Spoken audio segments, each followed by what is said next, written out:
when I first seen this technology, my first thought was like, man, like how can I help people use this? Like how can I get creative and find ways to like let people know like this is not a game and this is not a joke. And and I'm sure you know this as well, but like you go out into the world and you see people are like afraid of this kind of stuff. They're like scared of it. They're like, "Oh my God, the Terminator!" So like Yeah, it's like a battle within the AI space, just even trying to get people to understand, like, no, this is what this technology can do today, versus in the future or whatever down the road. You're thinking about all this other stuff. Like, let's use this technology today while we can, to get ahead. So. Yeah, I love what you said with that, like on a spiritual level. You just want to help. yeah, It's not even about AI. You just see this as something that you can help people get ahead with. So like yeah. those are some gems right there, man. Major gems. And it's cool, dude. Like it's just cool. Like when you see what you can do with these things, it hmm blows your mind, right? It's really, really cool. When you have the applications present, like the possible applications presented to you, it's hmm really, really cool. Oh yeah. 100%. Hell yeah. So I wanted to know, like, the AI space, I feel like 2023 has been like its like rocket moment. Like everybody and their mom is talking about AI, right? What was your first like just mind-shattering like moment, like just having AI in your hands or just using it? Like what was that? Can you like describe that moment? Like if you like to remember it? Yeah, yeah. So, so it was the advent of Chat GPT, right? Well, Like it was for most folks, I'm sure. hmm And just the level of simplicity that they got artificial intelligence down to in Chat GPT, I think that's where its genius and brilliance lies, right? It's just type something.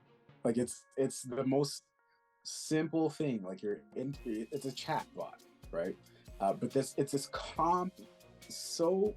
this complex technology, incredibly complex piece of technology, distilled down into a little chat bot, right? And so I like to, I like to see all the different ways that something can be used. Like if I have a glass, I look at it from all different angles and just try and gain perspective on, how it mm can be used and what the use cases are. That's just my personal curious nature. Nothing special, but that's just who I am, right?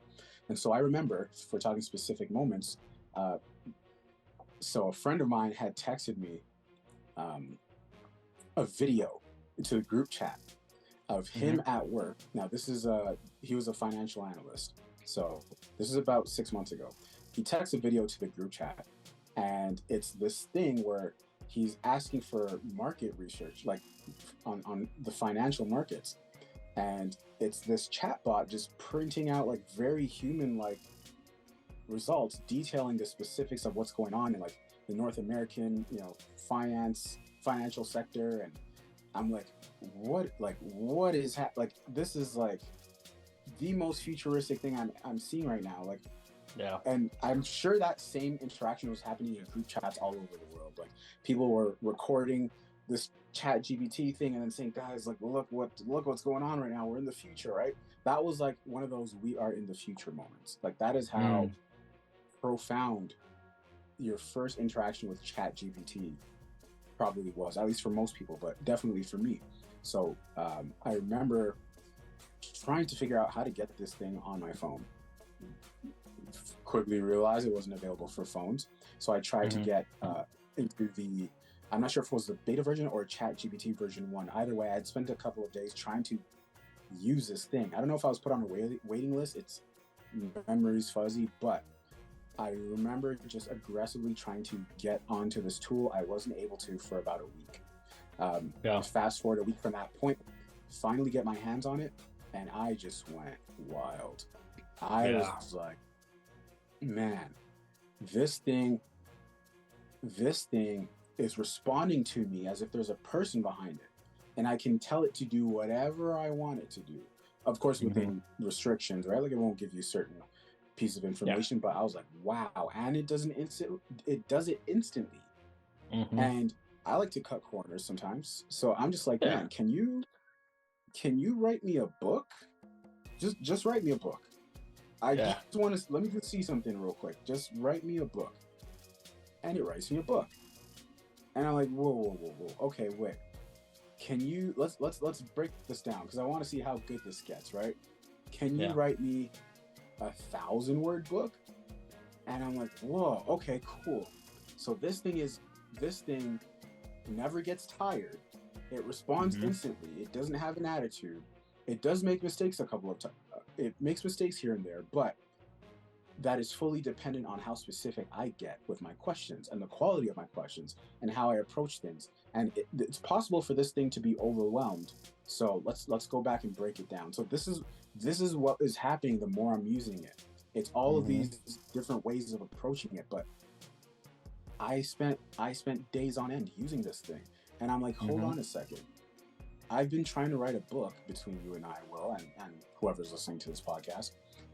I've been trying to write a book for probably a decade now, and I never finished my book, right? I didn't know if it was going to be a memoir, and a few pages in, I'd switch it to something else, and then something else, and I never finished it. And I wrote a whole book with GPT from start to finish. So from start, from a concept to a finished book with a cover page, right? And published up on Amazon in 1 hour. Wow. And I was like, holy smokes. So my dream of being a published author is right in my hands, right? And if you really think about it, like, say what you want, but every traditional author has a ghostwriter. Every traditional author has a ghostwriter, an editor, likely a publishing house to sponsor it. So like it's rarely ever just that person writing it. My ghostwriter just works faster than anyone else. Facts. Sorry, not sorry. Sorry, not sorry. Right. And it can write in any tone or style that I want it to. You know what I mean? So the faster I can use this, it, like, mind blown. Like, the faster I learn to use this thing, the faster I can go sell that book. Like, my job is no longer having to think through the best titles or the best ideas or the best sequence of chapters or whatever it is for this book, if we're talking about books. But there's an infinite amount of possibilities beyond books. But my job isn't that petty grunt work that no one likes to do anyway. My job is to be myself and let people know that my product exists. Right? And so literally, like, I try and put it allowed me to be a kid again, in the sense that, like, I don't have to do the thinking. I just literally asked ChatGPT the question, tell me everything you can do. Like, tell me everything you can possibly do. Like, I was the guy asking ChatGPT, tell me all the ways that you can make money. The simplest, basic, most rudimentary questions. Because if you can get it down to that point, I mean, anything's possible, right? So anyway, not to go off on a tangent, but and this was about maybe November, December, whenever it first came out. But that was like my mind-blowing moment. And after that, everything changed. Everything changed.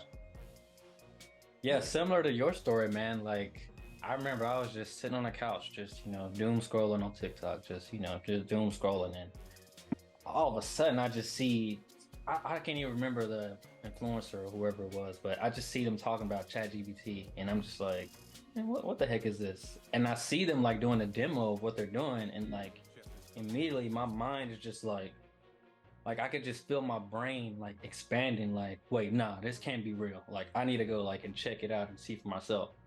So when I went into OpenAI and logged in and did everything you could, this was back in December.